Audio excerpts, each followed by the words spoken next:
Players production of Howard Crabtree's When Pigs Fly, originally written in mid-90s, ran off Broadway in like 95 or 96, somewhere around there.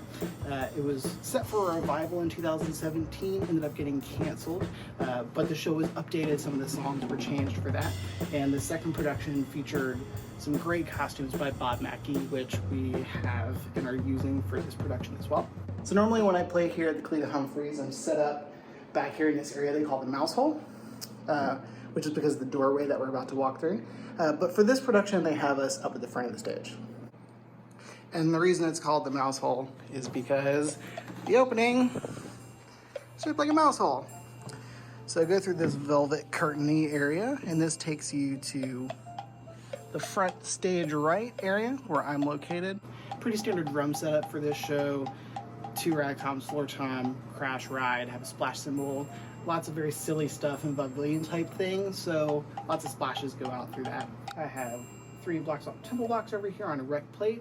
I have 2 triangles, 4-inch and a 6-inch steel triangle, both on DeSanza triangle triggers that I use in different parts of the show. Also have a vibra slap mounted over here to my right, along with a bell tree underneath my ride and a mark tree over here as well. Directly in front of me, I have wood block mounted with the wood block mount and a low cowbell over here as well. Temple blocks are used several times in this show. Probably the most exposed moment is the start of the song called Wear Your Vanity with Pride, where the actors are all in very elaborate costumes, kind of a Baroque feel to them, but very shiny lame. And some of them are getting dressed and putting on makeup. And they're sitting at these vanity tables, and then eventually the vanities turn into their costumes as part of their dress. But during the start of that, I'm playing temple blocks over here on the left and triangle over in front of me. So the intro has both going on. All right. So it's just nice having them both easily accessible to my setup. They stay very close in. Everything has to be obviously within a very small reach, so I don't have to move around very much while I'm playing and search for things. Besides some of the more standard sounds in the show, I also have a lot of sound effects. We have a slide whistle up, that happens. Nightingale bird whistle that goes on at the start of one song. And also I have a siren that goes throughout the show a few times. I have 2 that I use, one like this, and then another with the horn attachment on it, the bell. I don't use that one in this show just because it's so focused and so much louder.